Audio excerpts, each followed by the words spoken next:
हम ही को कातिल कहेगी दुनिया, हमारा ही कत्लेआम होगा। हम ही कुएं खोदते फिरेंगे, हम ही पे पानी हराम होगा।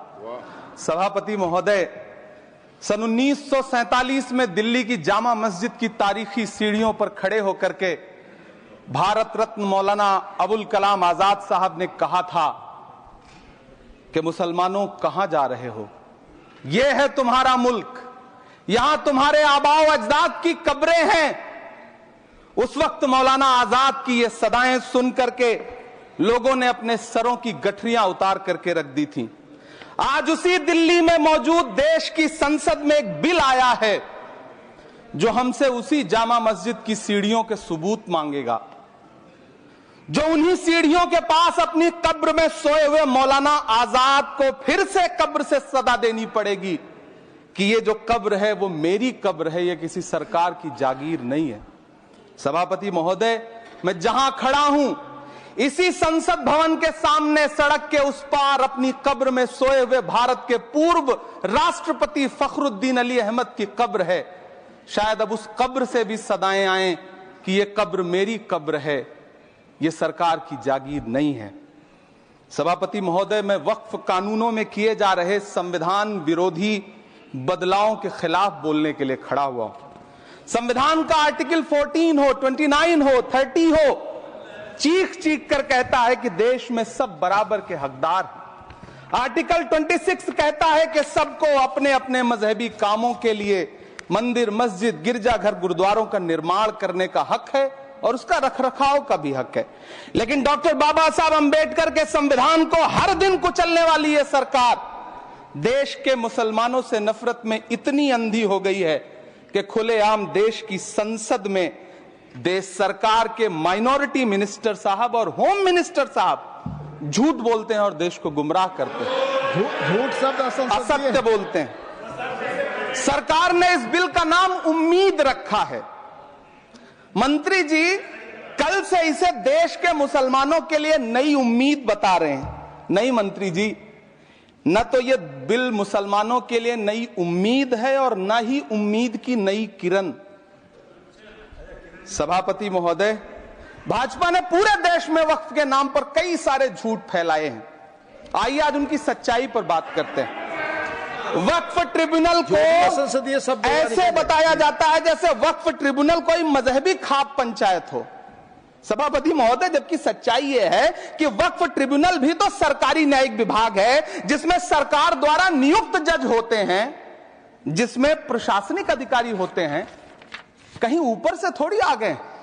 सभापति महोदय, देश के गृह मंत्री जी ने इसी सदन में कहा कि वक्फ ट्रिब्यूनल के फैसले के खिलाफ कोई कोर्ट नहीं जा सकता, जबकि सच यह है कि वक्फ एक्ट 1995 की धारा 83(9) के तहत हाई कोर्ट वक्फ ट्रिब्यूनल के फैसले की न सिर्फ समीक्षा कर सकता है बल्कि उसे बदल भी सकता है। सच तो यह है कि वक्फ बोर्ड खुद अपनी जमीनों के लिए कई सारी कोर्ट में मुकदमे लड़ रहा है।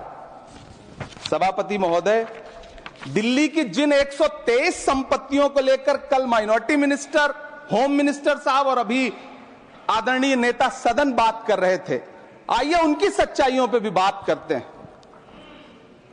1911 में जब अंग्रेजी हुकूमत ने कोलकाता के बजाय दिल्ली को राजधानी बनाने का फैसला किया तो रायसीना हिल्स के चारों तरफ जो मुसलमानों की ढेर सारी जमीनें थी उनको एक्वायर किया गया और लुटियन को इसकी तामीर की जिम्मेदारी सौंपी गई। सेंट्रल विस्टा की तरह लुटियन जोन का मेगा प्लान तैयार हुआ, लेकिन उस वक्त के मुसलमानों ने उस वक्त की अंग्रेजी हुकूमत से अपनी इबादत गाहों को बचाने के लिए लड़ाई लड़ी। मामला ब्रिटिश गवर्नमेंट तक पहुंचा। तब यह तय हुआ कि वो जो धार्मिक स्थल हैं उन्हें जस का तस रहने दिया जाएगा। इंडिया गेट के बगल वाली मस्जिद हो, जाप्तागंज, सुनहरी बाग मस्जिद हो, पार्लियामेंट रोड वाली मस्जिद हो, ऐसी 123 संपत्तियों के मैनेजमेंट के लिए 1913 में मुसलमान वक्फ वैलिडेशन एक्ट बना और उसके बाद एक नया शहर बसाया गया जिसे लुटियंस जोन का नाम दिया गया। फिर 1943-45 के बीच एक और समझौता हुआ आजादी से पहले उसके तहत काफी सारी वक्फ जायदादों को सुन्नी मजलिस औकाफ बनाकर उसके अंडर किया गया ताकि उसकी देखरेख की जा सके। गृह मंत्री जी 2 दिन से सदन में जो बात कह रहे हैं वो दरअसल 123 संपत्तियां उसी सुन्नी मजलिस औकाफ के तहत आती है। सभापति महोदय, आजाद भारत आजाद हुआ।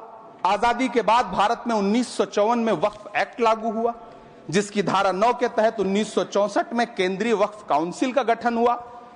दिल्ली की वही 123 प्रॉपर्टीज को 1970 में सर्वे गजट करके गजट नोटिफाई किया गया। इसके निपटारे के लिए पूर्व प्रधानमंत्री इंदिरा जी के द्वारा 1974 में एक बर्नी कमेटी बनाई गई। बर्नी कमेटी ने 1976 में इन 123 संपत्तियों को दिल्ली वक्फ बोर्ड की संपत्ति होने की रिपोर्ट सौंपी। उस रिपोर्ट के आधार पर 1984 में कांग्रेस सरकार ने उन 123 प्रॉपर्टीज को दिल्ली वक्फ बोर्ड को सौंपने का फैसला किया, जिसके खिलाफ विश्व हिंदू परिषद कोर्ट गई। मामला 2011 तक पेंडिंग रहा। फिर 2011 में कोर्ट ने सरकार को आदेशित किया कि इसका निपटारा करो। तब 2013 में तत्कालीन यूपीए सरकार ने दिल्ली की उन्हीं 123 जायदादों को बर्नी कमेटी की सिफारिशों के मुताबिक वक्फ बोर्ड के हवाले किया। यही वो प्रॉपर्टीज हैं जिनके नाम से गृह मंत्री जी कल से कांग्रेस को कोस रहे हैं। फिर आई 2014 में भाजपा की सरकार, जो तब से इन जमीनों को हड़पने की साजिश कर रही है। जिस बिल को मुसलमानों के हुकूक की हिफाजत करने वाला बिल बताया जा रहा है, उसी को पेश करने के लिए और उस पर बात करने के लिए लोकसभा में भाजपा सरकार के पास एक भी मुस्लिम सांसद नहीं है। जिस वक्त, मैं लोकसभा कह रहा हूं, सुना करिए, जिस वक्फ बिल को मुस्लिम महिलाओं को हक दिलाने वाला बताया जा रहा है, उसे संसद में पेश करने वाली पार्टी के पास न तो राज्यसभा में, न लोकसभा में, न देश की किसी विधानसभा में एक भी मुस्लिम महिला सदस्य नहीं। कल किरण रिजिजू जी कह रहे थे कि रेलवे की जमीनें देश की जमीनें हैं, डिफेंस की जमीनें देश की जमीनें हैं। हां मंत्री जी हैं, बिल्कुल हैं। ये जो वक्फ की जमीनें हैं, ये हमारे पुरखों ने धार्मिक कामों के लिए डोनेट किया है। तो हम भी तो इसी देश के नागरिक हैं, हम भी तो इसी देश के बेटे हैं। तो वक्फ की जमीनें भी तो इसी देश की जमीनें हैं, उनको पराया क्यों बोलते हैं आप? सभापति महोदय, अशफाकुल्लाह खान जब फैजाबाद की जेल में फांसी के फंदे पर झूल रहे थे तो इसी देश की जमीन के लिए झूल रहे थे ना। सभापति महोदय, अंडमान की जेल में काला पानी की सजा काटकर अपनी जान देने वाले मौलाना फजले हक खैराबादी हो या शेर खान अफरीदी हो, वो भी तो इसी जमीन के लिए अपनी जान दे रहे थे ना। सभापति महोदय, पाकिस्तान के खिलाफ लड़ते हुए अपनी जान देने वाले महावीर चक्र विजेता ब्रिगेडियर उस्मान हो या पाकिस्तान के पैटर्न टैंक उड़ाने वाला परमवीर चक्र विजेता वीर अब्दुल हमीद हो, वो भी तो इसी जमीन के लिए अपनी जान दे रहा था ना। और मंत्री जी, मैं इस सदन में अलल ऐलान ये कहता हूं कि जब भी इस देश की जमीन को लहू की जरूरत होगी, आपसे 2 कदम आगे इमरान खड़ा मिलेगा। ये मैं आपसे यकीन दिलाते हुए कह रहा हूं। सभापति महोदय, मैं सरकार से कहना चाहता हूं, हमसे हमारी इबादत गाहें तो मत छीनिए ना, हमारे घरों पे बुलडोजर तो मत चलाइए ना, हमारी कब्रों में तो हमें सुकून से सोने दीजिए ना। सभापति महोदय, माइनॉरिटी मिनिस्ट्री का बजट कट करके, मुस्लिम बच्चों की स्कॉलरशिप बंद करके अब सरकार कह रही है कि हम वक्फ की आमदनी से गरीब मुसलमानों का भला करेंगे। गुजरात की बेटी बिल्किस के बलात्कारियों की रिहाई के बाद उन्हें माला पहनाने वाली लोगों के नेता ये कह रहे हैं कि यह बिल मुस्लिम महिलाओं को उनका हक दिलाएगा। धन्यवाद मोदी जी, क्या बढ़िया सौगातें मोदी दे रहे हैं आप।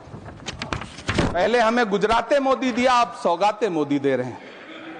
लेकिन यह सरकार इतना याद रखे कि इसी ठसक के साथ देश की संसद में सीए का कानून भी लाया गया था और कहा गया था बड़े बड़े भाषण देकर के कि पड़ोसी देशों से हिंदू भाइयों को ला करके यहां नागरिकता दी जाएगी। लेकिन मैं आपके संज्ञान में लाता हूं सर कि पिछले इतने दिनों में इनसे नागरिकता लेने के लिए 2000 व्यक्ति भी नहीं आए, जबकि इसके उलट इन्हीं की सरकार में पिछले 10 साल में 15 लाख से ज्यादा भारतीयों ने भारत की नागरिकता छोड़ करके दूसरे देश में जाकर के बस गए। यह हुआ उस कानून का अंजाम। सभापति महोदय, इसी तरह की जिद के साथ किसानों के खिलाफ भी कानून लाए गए थे। जिस तरह आज वक्फ के फायदे गिनाए जा रहे हैं, उसी तरह से किसानों को भी कृषि कानूनों के फायदे गिनाए गए थे। लेकिन अंजाम क्या हुआ? 700 किसानों की शहादत लेने के बाद सरकार को अन्नदाता किसानों के सामने घुटने टेकने पड़े और कृषि कानून वापस लेने पड़े। जिल्ले इलाही, जमहूरियत जो है वो नफरत और ठसक से नहीं चलती है, अकड़ से नहीं चलती है, उसमें सबकी हिस्सेदारी जरूरी है। कल देश के माइनॉरिटी मिनिस्टर ने लोकसभा में खड़े होकर एक शेर सुनाया था कि मुझसे कोई बदगुमान न हो, तो मैं उन्हें एक शेर सुनाना चाहता हूं कि मैं आज जद पे हूं तो इतना खुशगुमान न हो, मैं आज जद पे हूं तो इतना खुशगुमान न हो, चराग सबके बुझेंगे हवा किसी की नहीं। नीतीश कुमार जी हो, चंद्रबाबू नायडू जी हो, चिराग पासवान जी हो, जयंत चौधरी जी हो, देवे गौड़ा जी हो, जीतन राम मांझी जी हो, सबको समझना पड़ेगा कि जब जंगल में आग लगती है तो न वो बरगद बचते हैं जो हवा को आंधी में तब्दील करते हैं, न वो बांस बचते हैं जो आपसी रगड़ से चिंगारी पैदा करते हैं। सभापति महोदय, जब देश को मनमोहन सिंह साहब जैसा काबिल प्रधानमंत्री मिलता है तो देश को आरटीआई जैसा एक्ट मिलता है, सेज जैसा एक्ट मिलता है, मनरेगा जैसा एक्ट मिलता है, लिबरलाइजेशन मिलता है, राइट टू एजुकेशन मिलता है, नेशनल फूड सिक्योरिटी एक्ट मिलता है। लेकिन जब देश को सौगातें मोदी मिलती है तो क्या मिलता है? सीए मिलता है, फॉर्म्स लॉ मिलता है, आर्टिकल 370 मिलता है, इलेक्टोरल बॉन्ड जैसा एक्ट मिलता है और वक्फ अमेंडमेंट एक्ट जैसे बिल देश को मिलते हैं। मुझे तो अपने हमवतन भाइयों से पूछना है कि आपको अपने बच्चों की तरक्की, खुशहाली और नौकरी की दरकार है या फिर मुसलमानों की दान की गई जमीनों को लूट कर धन्ना सेठों को देने की साजिश करने वाले कानून की? सभापति महोदय, यह सरकार रात के 3 बजे तक पूरे देश को जगा करके संसद में अपने ही नागरिकों को नीचा दिखाने के लिए वक्फ बिल ला रही थी, तो उधर रात के 1:30 बजे अमेरिका हम पर 26% टैरिफ लगा रहा था। सरकार की प्राथमिकताएं देश को पता।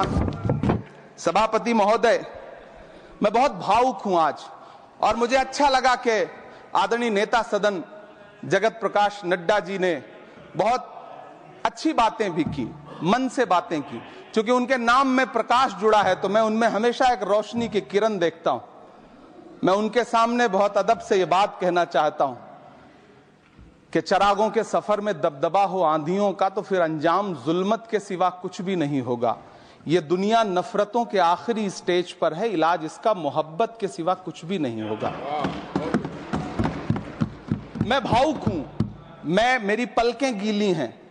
अगर देश की एक बहुत बड़ी आबादी को लगता है कि आप उसका भला करने के लिए नहीं बल्कि उनकी इबादतगाहों, उनकी कब्रिस्तानों, उनकी खानकाहों को बर्बाद करने का बिल ला रहे हैं, तो फिर आप अगर समझाने में नाकामयाब रहे हैं तो यह आपकी नाकामयाबी है। पहले समझाइए, उसके बाद कोई बिल लेकर के आइए, तब शायद हम आपका इतनी पुरजोर तरीके से विरोध ना करें।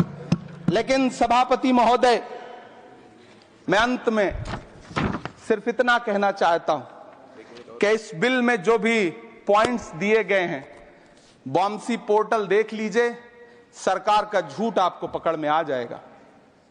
हम डरे नहीं हैं, हम सिर्फ सरकार से अपील कर रहे हैं कि हमें अपना समझिए। हम आपके अपने हैं, इस देश के नागरिक हैं और आप ताकत में हैं। संख्या बल के आधार पर बिल हो सकता है आप पास करा ले, लेकिन आपको यह बात समझनी पड़ेगी कि हम तो वो तारीख हैं, जहनों में रहना है जिसे, कागजी पुर्जे नहीं जो फाड़ डाले जाएंगे। जिस जमी पर मैं खड़ा हूं ये मेरी पहचान है। आप आंधी हैं तो क्या मुझको उड़ा ले जाएंगे? आपको यह बात समझनी पड़ेगी। आपको अगर इतना विपक्ष की तरफ से पहले जेपीसी में इतने सारे पॉइंट्स आए और उसके बाद कल से लोकसभा में और राज्यसभा में सुझाव आप सुनने को तैयार नहीं है, लोगों की शंका को दूर करने के बारे में आप बिल्कुल सोच नहीं रहे, बस आप कह रहे हैं यह बिल उम्मीद की नई किरण है। नहीं साहब, इसे भले किरण जी लेके आए हैं, लेकिन ये उम्मीद की नहीं बल्कि नाउम्मीदी की किरण है। और इस देश की एक बहुत बड़ी आबादी इस बात से खदशे में है, शक में है कि आप सीधे उनकी जमीनों को लूट करके धन्ना सेठों को बेचना चाहते हैं। मेरी अब भी आपसे अपील है कि इस बिल को वापस लीजिए। यह बिल कहीं से आपके अपने नागरिकों के लिए अच्छा नहीं है। यह बिल सिर्फ इस देश के मुसलमानों को नीचा दिखाने का और अपने एक ऐसे मतदाता वर्ग को खुश करने का बिल है जिनको इस बिल के पास हो जाने से कुछ मिलेगा भी नहीं। लेकिन आप एक नैरेटिव देना चाहते हैं, एक मैसेज देना चाहते हैं। मेरी आपसे अपील है कि कृपया ये जो सबका साथ सबका विकास का नारा है, इस नारे को रत्ती भर तो चरित्रार्थ कर दीजिए। बहुत बहुत धन्यवाद।